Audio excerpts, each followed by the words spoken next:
I'm here to predict the future.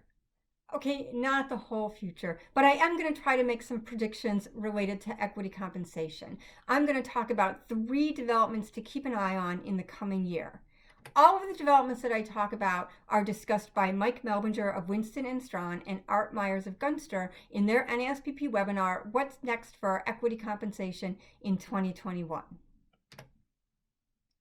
The first development that I want to talk about are the SEC's final rules for proxy advisors that were issued last year. As you know, proxy advisors advise their clients, who are typically institutional investors, on how they should vote on matters that companies submit to shareholders at their annual meeting. The final rules that the SEC issued impose 2 obligations on proxy advisors. The first is that they have to disclose any conflicts of interest they have with the companies that they're providing guidance on.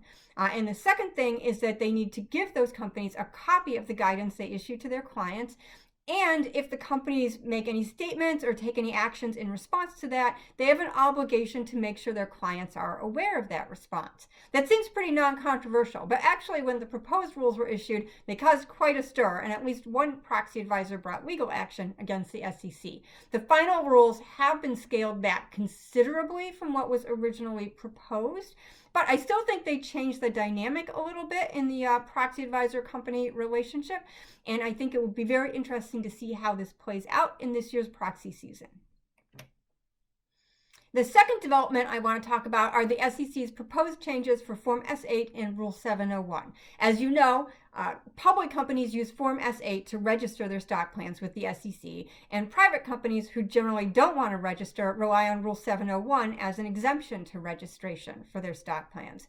The SEC has proposed some pretty significant changes, really the first time in decades that any significant changes have been made to these forms. In the case of Form S-8, what the SEC has proposed is to clarify that one Form S-8 can be used to register multiple plans and to allow companies to issue additional shares simply by amending a Form S-8 filing rather than having to create a new Form S-8. There are other changes, but that I think is those are the most significant, and I think they make things really easier for publicly held companies. Being able to register all your plans on a single Form S-8 and easily transfer shares between plans, I think will be a big improvement over the current process. In the case of Rule 701, I think the most significant change is just that the SEC has proposed increasing the maximums that limit the number of shares companies can issue under that rule. Also, in both cases, the company or the SEC has proposed allowing them to be temporarily used to allow companies to issue shares to gig workers, like share ride drivers or, say, food delivery people. Now, all of this is just proposed, so what you need to keep an eye on here is, does any of it get finalized in 2021? Some of these changes are really not that controversial and were supported by the entire commission and are likely to be enacted. But the one exception is gig workers. That actually is a little bit more controversial, and 2 commissioners voted against it, as Art noted when he talked about this. With a new administration coming in, and a new SEC commissioner likely to be appointed, there's a chance that that proposal will get tabled. The third development that I want to talk about are the new human capital disclosures that the SEC is requiring of companies. As you know, human capital refers to a company's workforce, and the SEC is now requiring public companies to make disclosures related to the measurement and objectives of how they manage their workforce. So how do they recruit employees, how do they develop their workforce, and how do they retain their workforce? Also, companies just need to provide some basic disclosures around the makeup of their workforce. For example, do they have a lot of part-time or seasonal employees? Do they use a lot of contractors? And companies should be disclosing how they educate and train their workforce, as well as what kind of turnover they have. This is really the first time that companies have to provide this sort of holistic disclosure for their workforce.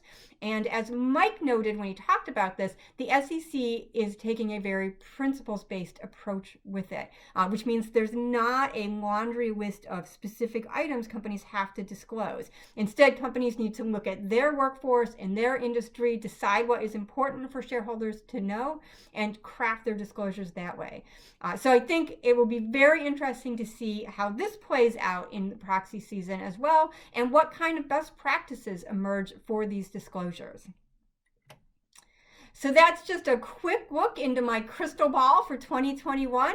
I hope that you found it helpful. Check the description below for more resources on this topic, and also to learn more about the NASPP. And be sure to subscribe to our YouTube channel for more of my quick takes on equity compensation.